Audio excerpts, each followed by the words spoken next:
You're listening to PetLifeRadio.com.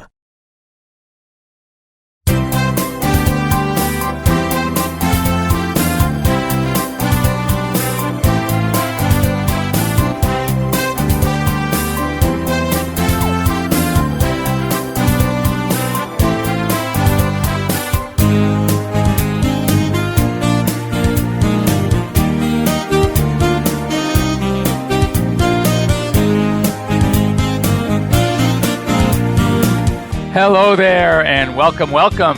Here you're listening live, Pet Life Radio. You're on with Dr. Jeff Werber, host of Ask the Vets with Dr. Jeff, and I'll be your host here for the next half hour of hopefully some call-ins. We want to hear from you. A lot to talk about, and of course, we're here. We want to thank our sponsors, ProSense Pet Products, and the retailers that we work with, such as our Walmarts and Targets and Walgreens and Kroger, etc., where you can get vet quality products and you can get them for your pets at basically mass market, much more sensible pricing. So anyway, I guess the big news around town and around all of your towns, what's going on now, and I've gotten a number of interviews in the last, I'd say several days, and that is the cold weather. It is freezing and so cold that I heard that in Minnesota, anyone living in Minnesota, you must give us a call here live at area code 877-385-8882. Once again, that number to reach us, to join us and talk about how cold it is 877-385-8882, 50 below zero. Do you realize that you can't be outside more than 3 or 4 minutes in weather at 50 below zero? I heard Chicago with wind chill is at 19 or 20 below zero. New York is 5 below zero. I mean, it is insane. And what makes it more insane, those of us in other parts of the country, like sunny Southern California, where it's 75 degrees, it's hard to even imagine what's going on, and not only in your minds as pet parents, but in your pets. Can you imagine your dog who you go to work and you put him outside in the backyard and he's chilling all day, having some fun, running around, chasing his ball. Maybe you have 2 or 3 dogs or more like I do, and they're just having a blast. And now they're cooped up inside because they go outside in weather like that, and there is no way, I don't care what precautions you can take, unless you build for them a covered, completely heated, spacious doghouse. It's going to be a tough one. Can you imagine how fast, if you put a bowl of water outside for your pet, and of course they need their water, how long does it need to stay outside before that bowl of water becomes a block of ice? So these are things that you have to be concerned about. And I was on with the AP, the Associated Press, yesterday doing a whole interview on what do we do? How do we change our lifestyle? What happens to the all of a sudden sedentary lifestyle that we enforce on our dogs because they cannot be outside in this kind of weather? I mean, I don't even know if sled dogs can handle this. I mean, yeah, they can. They got their natural coat. They are moving and they're working. You run outside and you're working. It's certainly not as cold. And even in regular freezing weather, you can pass a jogger and, they're wearing their leggings and stuff and their sweatshirt. But what's keeping them going is the fact that their body temperature is remaining elevated because of the work that they're doing. But if you can't sit out in a lounge chair and do nothing and expect to stay warm, and that's kind of the biggest problem, the biggest issue that these pets are having and these pet owners are having. So go ahead and you can either drop me an email live here at Dr. Jeff, Dr. Jeff at PetLifeRadio.com, or don't be shy, don't be bashful. You can join us right here on the show. You can just go onto the website, Pet Life Radio, and you can just click to join the conversation. Right now, I'm the only speaker here. I don't like that. I want to see more of you. And of course, give us a call live at 877-385-8882. And let's talk about where you're calling from, how cold it is, what's changing in your pet's lifestyle, and even how willing are they to want to go outside? It's interesting. I've had one of my clients who now lives in one of the colder climates, believe it or not, in Tennessee. Tennessee is not typically known to have these sub-freezing temperatures, but it's 9 degrees outside of Tennessee. Now, and I think they live in Knoxville. So when you think about places like Knoxville, places like Nashville, where you would not expect to see snow, and it's 9 degrees. So that dog that typically couldn't wait to go outside in the morning is now looking at the door, open door, going, hell no, I'm not going out there. You go out there. I'm staying inside the warm house. And just see what's going on. And I do want to talk about for a second, because it's important, that we need to think about as these cold winters are upon us. And obviously, exercise time is going to be decreased. What happens with the dogs over the course of the winter season now that they are getting, 30, 40, 50% less exercise, less movement, less calorie burning than during the spring and summer? How do you make up for that lost time? What are some of the suggestions? And I think that I want to hear what you're doing, and I will give you some of my suggestions to help cope and end up not having some obese dog come March or April when the sun starts coming out, the weather's warming up, and you want to get out there springtime, and you have a dog that just can't exercise the way they used to because they have those extra pounds they put on during the winter. So first of all, come some precautions. I know we've talked about this before, and I have to mention it because when we talked about it earlier, it was sort of, and for many of you, it was, but it doesn't get that cold. Well, guess what? It just did. It is that cold. So small dogs who have relatively larger body surface areas per pound of body weight, they need to wear sweaters. They need to wear booties. They need to keep their feet protected and protected from the environment, the ice, the salt on the roads, etc. They need some sort of shelter from the wind, even on those quick little walks. So get that little dog sweater going. Larger dogs, they probably don't need the sweater as much unless they have really, really short coats, unless they have poor skin condition. Remember, in order for skin to work the way it's supposed to work, and the way it does work, it's like a thermos. It keeps you cool and protects you from the heat, and it keeps you warm and protects you from the cold. Just like if you put iced coffee in the thermos, it's going to stay cold. If you put hot coffee in the thermos, it's going to stay hot. So it's that same insulation type behavior that our skin and coat provide for our dogs, but it's got to be a healthy skin and it's got to be a healthy coat. If it's not going to work up to par. So they can certainly handle some of the harsh cold weather. But as far as the feet, they still have, unless they've been used to running around on hot pavement and their pads are well calloused, then you're going to have to do something to help protect those feet. And the booties work great and also protect from the ice and that which whatever municipalities are putting down on the ground, on the sidewalks to help melt the snow. That can also serve as an irritant for the feet. But how do you keep your pets safe if they have to be outside? What are the precautions? What do you need to do?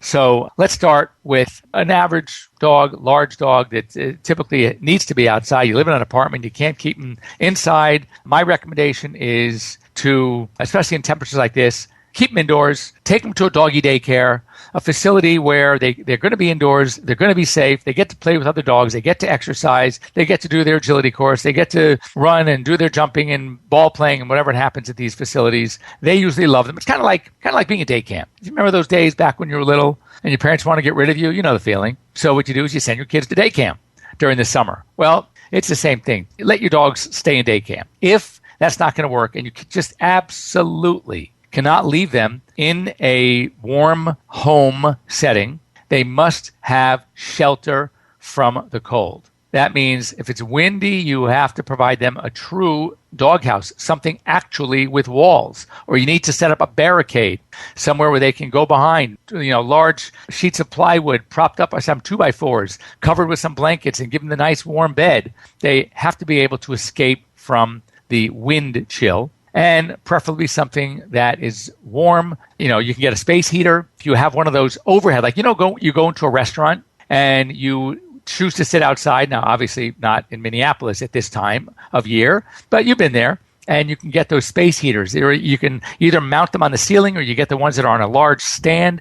You can find them even in Costco. So you want to have an area where they are protected from the cold. They have a space heater, and you can also get water dishes for your dogs that have a heating element within. Or you can get these water bowls that are kind of like a hollow water bowl with antifreeze that is impregnated within the actual water bowl. So when you fill the empty bowl portion, it is surrounded not just by metal or stainless steel, but inside is liquid antifreeze. And it's totally protected. The dogs can't get hold of it because it's within the stainless steel, and that too will help and help prevent the water from freezing over. And that's really, really important because, of course, our pets need water when they're outdoor during the day. So blankets, space heater, shelter from the wind, something to keep the water from freezing over. And then you have a chance of keeping your dogs protected and still be outside if that is absolutely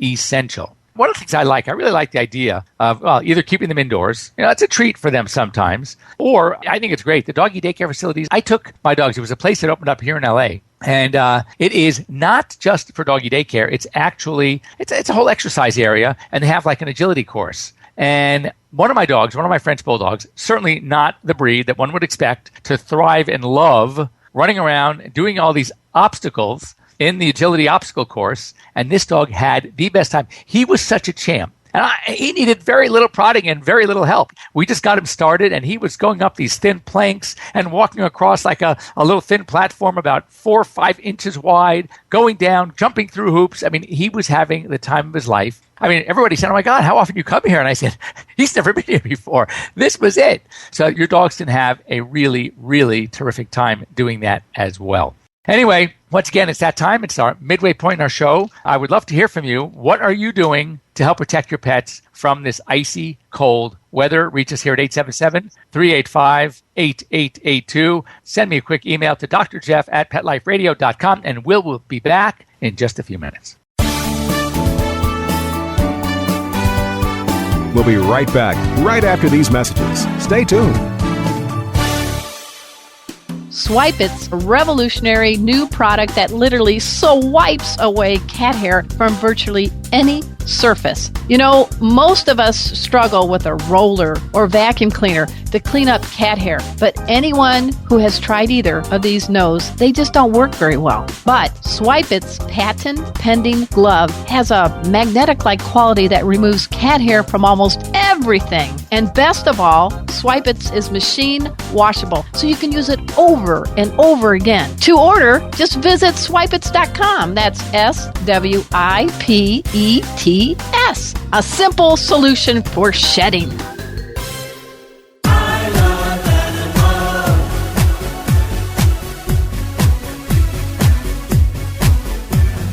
They are my friends, they are my children, they are the furry builders and kids. They are my family, they understand me, that's how I love my pets. I Love My Pets, the new single by Mark Winter, available on iTunes. This year, Americans are expected to spend a jaw-dropping $36 billion on their pets. From lighted leashes to high-end spa products, the discriminating pet owner can find just about anything to pamper his or her pet. Hi, this is Michelle Fern. Join me every week for Best Bets for Pets, where we'll talk about the latest pet products and talk to the companies that make them. Best Bets for Pets, every week, only on PetLifeRadio.com.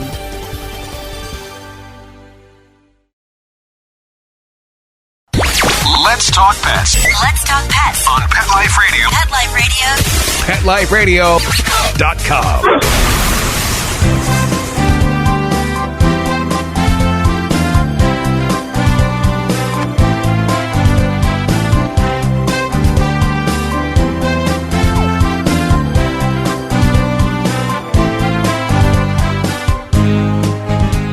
And welcome back. You are here live with Dr. Jeff Werber. That's me, host of Ask the Vets with Dr. Jeff here on Pet Life Radio. And we are a call-in show. I think one of the only live call-in shows here on Pet Life Radio. And guess what? We need callers. I want to hear from you. 877-385-8882. If you're really bashful, which I doubt it. I know you're not that bashful. And you want to send us an email or just join the conversation by typing in your questions, your comments, go ahead and do so here on Pet Life Radio. You can also send me a quick email to Dr. Jeff. That's drjeff@petliferadio.com. So before the break, we were talking about this insanely, unseasonably freezing weather in many parts of the country.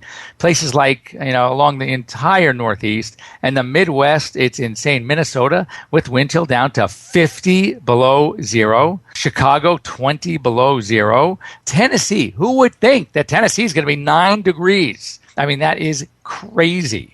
And unfortunately for you in those places, fortunately for me here in LA and Southern California, we're still getting unseasonably warm weather. Go figure. But we were talking about the real dangers. And this is not just textbook danger. This is real dangers of keeping our pets outside in these ice cold, these freezing conditions. And it is really bad. When we are told that a person, if in, for example, Minneapolis, cannot walk outside for more than 3 or 4 minutes because of frostbite, you can imagine what it's like for our pets. And they really don't know. They're thrown outside. They have to make the best of it if they can. So if you really, really must keep your dogs outside, take the precautions we talked about, shelter from the wind, warmth, overhead heaters, floor heaters, some way to keep the water from freezing, either heated bowls or bowls that have antifreeze in their shells. There are certainly things to do. Of course, in my opinion, the best bet, keep them inside.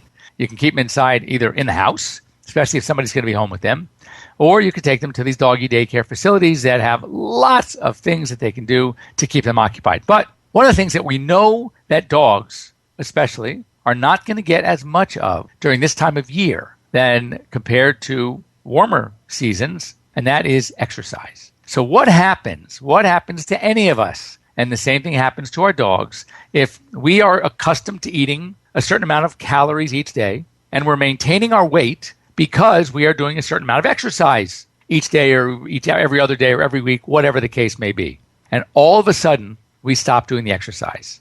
Right? We hurt ourselves on the tennis court, the basketball court, whatever it may be, and all of a sudden we just can't play with the same schedule that we were. What happens if we are now getting less exercise that we cannot make up and we don't make adjustments in our diet? I think the answer is very clear, and that is we're going to pack on those extra pounds. Well, it's no different for our pets. When we have dogs, especially that have a certain exercise routine, and they are not able to manage that routine this time of year, and we don't make adjustments in their diet, it is going to spell trouble, weight gain trouble. And with that comes all the essentials, all the issues that come along with the added pounds, most of which, or along many things, but much of which is going to be the joint and locomotor issues. So now picture this. You fast forward a second. So they're putting on the weight. They're an older dog, middle-aged dog. The stress on their joints now is heightened because of the weight gain. And all of a sudden,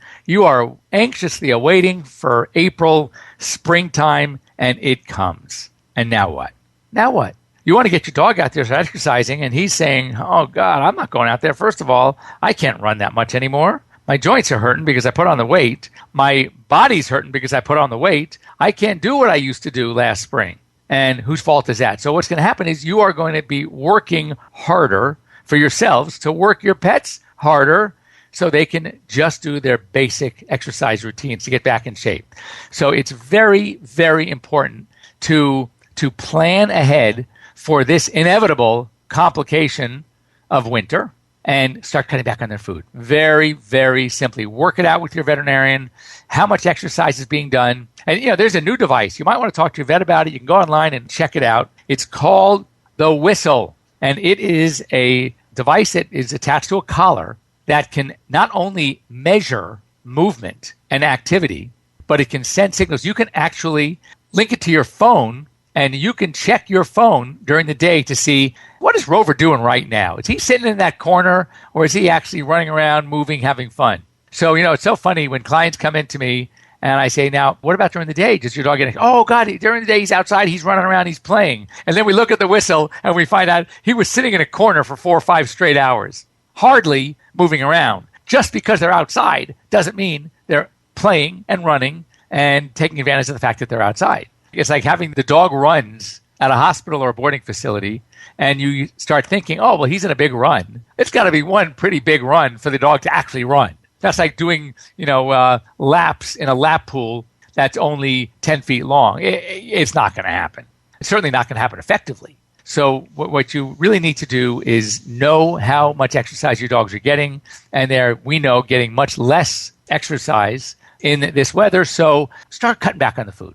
You might cut back 15%, 20%, work it out with your veterinarian. Obviously, if you're going to start cutting back, you want to do it slowly. You don't want to do it all at once. You don't want them to look at you and say, Dad, what are you joking? Mom, come on. That was appetizer. Where's my dinner? So you have to do it in such a way that they can't tell. You can also look into maybe getting a low-calorie food so they get to eat the same volume of food that they've been eating, but they are getting less calories in that volume. So that's, of course, very, very important. And I don't know if you guys had a chance to listen to Dr. Bernadine Cruz on the show just before this, but one of the guests, the veterinarian, was talking about rehab centers. And again, these are phenomenal centers where you can take advantage of, and they do obviously medical rehab, but things indoor type exercising. A lot of them, the rehab centers here actually have water treadmills. So you can, because again, space is somewhat limited, they can be inside the water, they're getting the resistance, they're getting exercise, they're getting work, they're working on their joints, and they're doing it with the buoyancy of being in the water, and also the water resistance. And, 15 minutes spent in that is much more effective than, say, 15 minutes on just a regular treadmill or maybe even 15 minutes at the dog park. So that's another option for you. But you really need to plan ahead to make any type of adjustments in what you're going to do to keep those unwanted pounds off your pets during this crazy weather where you cannot get out and exercise with the same schedule that you've been exercising. So once again, we're here. You're here with Dr. Jeff Werber, your host of Ask the Vets with Dr. Jeff here on Pet Life Radio, 877-385-8882. And remember, if we get you to the point of not being so bashful and call a question in, or if you want, you can go ahead and send me an email or just type your question in here live online. I'm sitting there. I'm watching the screen. We will send out a free ProSense product for your pet, be it a multivitamin, be it a dog toothpaste, toothbrush kit, or one of our glucosamine chondroitin joint formulas, hairball remedy for your cat, a calming formula, calming remedy. There are lots of things that we can send you, lots of things you may need for your pet. It will give you a great chance to try some of our wonderful products that we make for the ProSense line of pet products available at your local Walmart, Walgreens, Target, our mass market stores. Once again, our goal was simply to bring you veterinary quality products at a mass market pricing level so everybody can enjoy helping their pets look and feel the best they can possibly be. So, you know what? You can even, as we're getting towards the end of our hour or half hour, I would like to you to send me just an email to drjeff@petliferadio.com. They all get forwarded to me, and let me know how your pets have been holding up during this unseasonably ice-cold weather. So I am off next Friday morning. I'm here doing the show, of course, on Thursday. That's 1 o'clock p.m. Pacific time, 4 o'clock p.m. Eastern time. But we are heading off to the North American Veterinary Conference. This is the time of year, the beginning of the year, where we get all of our conferences. So we have NAVC, that's Orlando, every January. And that is quite a show. And it always boasts to be the largest of all the veterinary shows every year. And then in February, we get to the Western Veterinary Conference. That's in Las Vegas. And interestingly, they boast to be the largest veterinary conference of the year.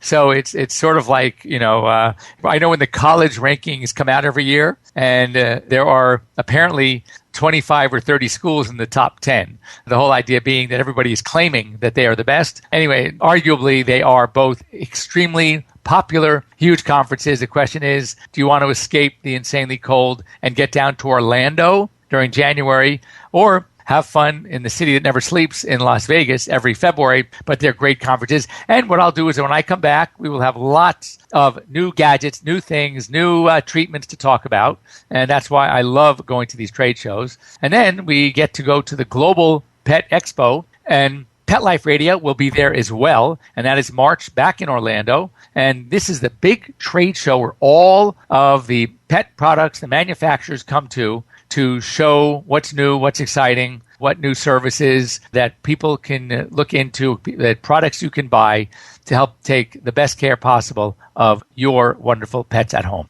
So our time is up. It is just pushing 1:30. I will be back next Thursday to chat with you. Hopefully you will be much less shy, much less bashful.